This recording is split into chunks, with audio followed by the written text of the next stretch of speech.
आज हम बात करेंगे शब्द रूप में अकारांत के बाद आकारांत।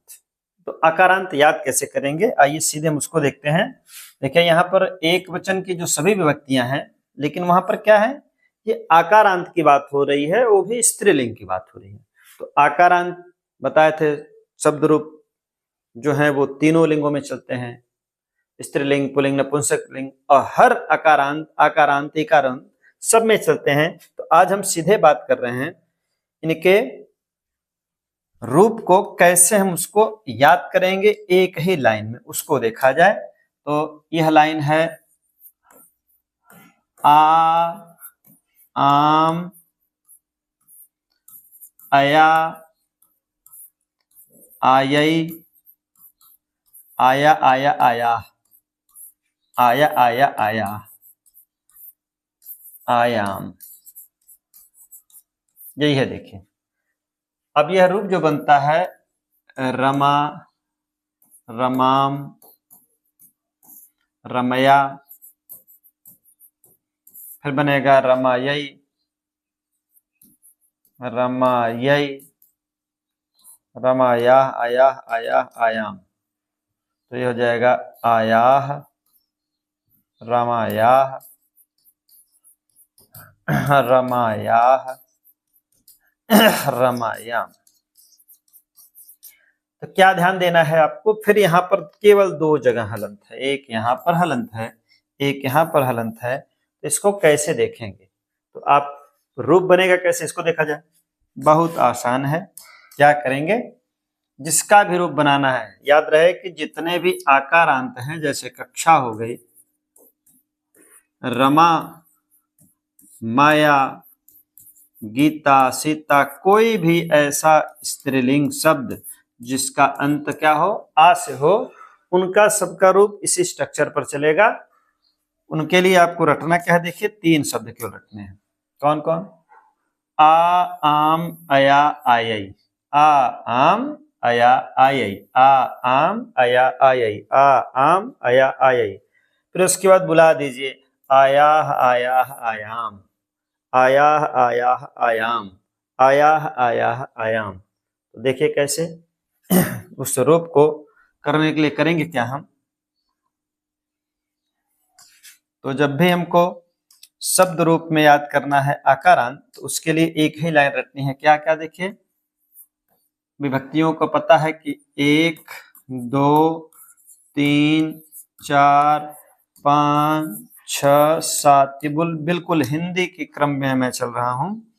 कम से कम हिंदी की भी गिनती याद रहे। संस्कृत पढ़ रहे हैं तो हिंदी के साथ रहिए, हिंदी की गिनती। अब ये एक का मतलब विभक्ति, प्रथमा, द्वितीय, तृतीया, चतुर्थी, पंचमी, षष्ठी और सप्तमी। संबोधन को हम एक दिन लास्ट में लेके आएंगे। तो चलिए देखिए, हम आकारांत की बात कर रहे हैं। यहाँ बात हो रही केवल आकारांत की, और आकारांत में भी किसकी बात कर रहे हैं, पुल्लिंग की नहीं, स्त्रीलिंग की बात कर रहे हैं।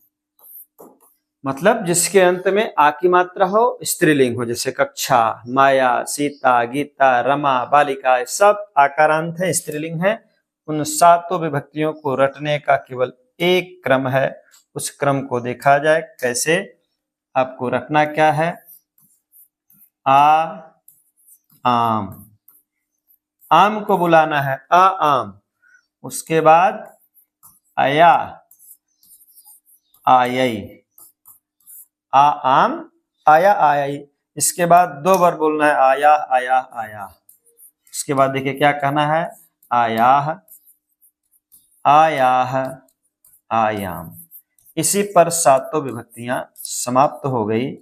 अब रूप बनाने का सिस्टम क्या है देखिए, ये प्रथमा विभक्ति, द्वितीय, तृतीय, चतुर्थी, पंचमी, षष्ठी, सप्तमी, और सबका एक वचन की अभी मैं बात कर रहा हूं। जितने भी रूप लेके आ रहे हैं सब एक वचन की बात कर रहे हैं।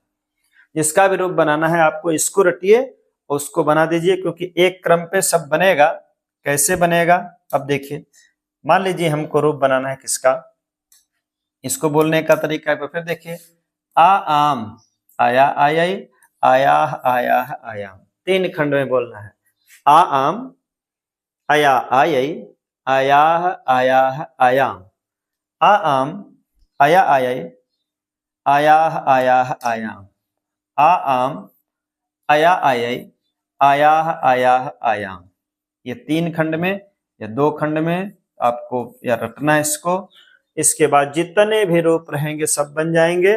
फिर से देखा जाए कैसे। हम बताए हैं कि एक ही लाइन में सारे रूप आ जाएंगे। क्या क्या?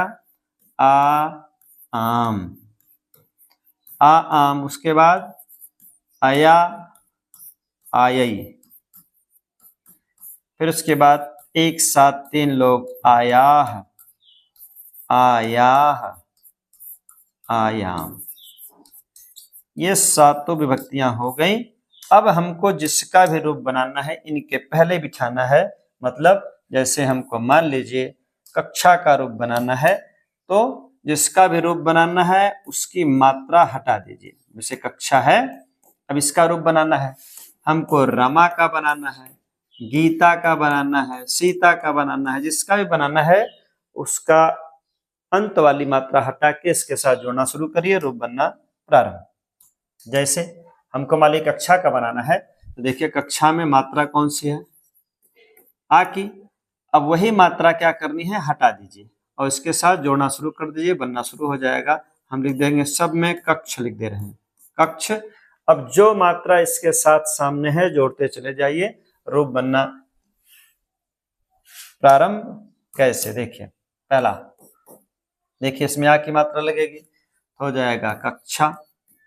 उसके बाद देखिए इसमें फिर आ की मात्रा लगेगी तो हो जाएगा कक्षाम, कक्षाम हो गया।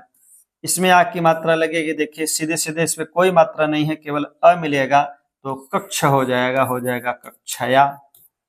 उसके बाद फिर देखिए इसमें आ की मात्रा लगेगी, हो जाएगा कक्षायई। इसमें देखिए फिर इसकी मात्रा लगेगी, सब में आ की मात्रा लगेगी, 2 बार एक ही चीज है, कक्षायाह।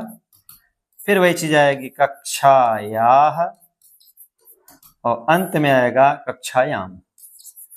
तो किसी भी आकारांत स्त्रीलिंग का रूप हम ये 7 लाइन और शब्दों को रट के कर सकते हैं। क्या क्या? आ आम, आया आयई, आयाह आयाह आयाम, आ आम, आया आयई, आयाह आयाह आयाम।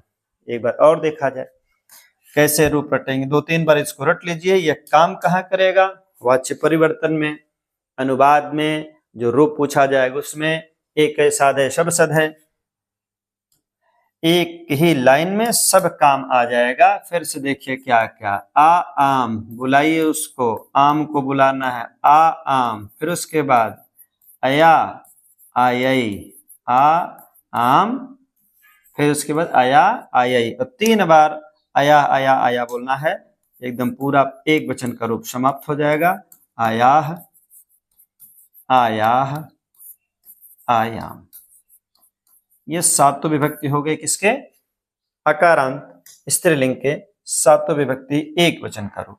अब जिनका भी लेना है नाम, मान लीजिए हमको बालिका का बनाना है, तो बालिका, बालिका का बनाना है। अब बालिका में बताए थे जिसका भी रूप बनाना है उसका अंतिम मात्रा, जो अंत की मात्रा है, मतलब वो मात्रा हटा दीजिए और जोड़ना शुरू कर दीजिए। परीक्षा में आपसे मान लीजिए रमा का पूछ दिया, सीता का पूछ दिया, गीता का पूछ दिया, जिसका भी पूछा अगर वो स्त्रीलिंग है तो यही आप रटे रहिए। 7 विभक्तियों में से कुछ भी काम चल जाएगा, क्योंकि जब वाच्य परिवर्तन चलेगा तो इन 3 लाइन का हमेशा काम आएगा। इस कारण ये रूप जरूर तैयार होना चाहिए। हम एक एक लाइन का रूप लेके आ रहे हैं, फिर उसके बाद और विभक्तियों को एक दूसरे लाइन में समाप्त होगा। तो पहले आप केवल देखिए किसमें, एक वचन, सभी विभक्तियां आकारांत, एक वचन का है। और क्या है ये? आकारांत स्त्रीलिंग की बात हो रही है। और उसमें रटना क्या है? आप 2-2 खंड में, आ आम, अया आयई, अयाह आयाह आयाम, आ आम, अया आयई, अयाह आयाह आयाम। अब जिसका भी रूप बनाना है उसके अंत वाली मात्रा, मतलब उस आ को हटाइए, जोड़ना शुरू करिए। देखिए इसमें आ की मात्रा लगेगा तो याद करिए, बालिका, बालिकाम, बालिकया, बालिकायै, बालिकायाह, बालिकायाह, बालिकायाम। उसी प्रकार हमको मान लीजिए सीता का चलाना है, तो सीता, सीताम, सीतया, सीतायै, सीतायाः, सीतायाः, सीतायाम। मान लीजिए हमको माया का चलाना है, तो माया का भी रूप देखे चलाने के लिए बताए हैं कि अंत वाली मात्रा को हटाएंगे, हलंत कर देंगे। अब ये जुड़ना शुरू हो जाएगा, क्या हो जाएगा? माया, मायाम, मायया, मायायै, मायायाः, मायायाः, मायायाम। रमा का जो बचपन से हम पढ़ रहे हैं उसको भी देख लीजिए उसी तरह से। रमा में आ की मात्रा है तो उसको हटा दिए, फिर चलिए बनना शुरू हो जाएगा। रमा, रमाम, रमया, रमायै, रमायाः, रमायाः, रमायाम। इस तरह ये रूप हम आराम से तैयार कर सकते हैं। अब तक हमने दो की बात किया, एक बात किया था अकारांत पुल्लिंग की, उसकी बात हो गई थी, उसके लिए बताए थे अह अम N I आतस्से, uh um N I आत अस्य ए। इसको भी रट लेंगे, 2 लाइन में सभी एक वचन के पुल्लिंग आकारांत तैयार हो जाएंगे। किस क्या क्या? अह अम एन आय आत अस्य ए, अह अम एन आय आत अस्य। याद रहे 2 जगह केवल यहाँ पर हलंत है, एक पंचमी में और एक द्वितीया में, और कहीं हलंत नहीं है। यहाँ पे वही हाल है, इसका भी बनाना है, उसके साथ वह मात्रा लगाते जाइए, आराम से अ निकल जाएगा। जहां जहां जैसे है बनाना शुरू कर देंगे। इस तरह हम लोग 2 देख चुके, क्या? एक अकारांत पुल्लिंग देख चुके, एक आकारांत स्त्रीलिंग देख चुके। इसके बाद हम लोग नेक्स्ट में आएंगे अगले रूप के साथ। तब तक देखते रहिए बेसिक लर्निंग टू एडवांस। सभी को धन्यवाद।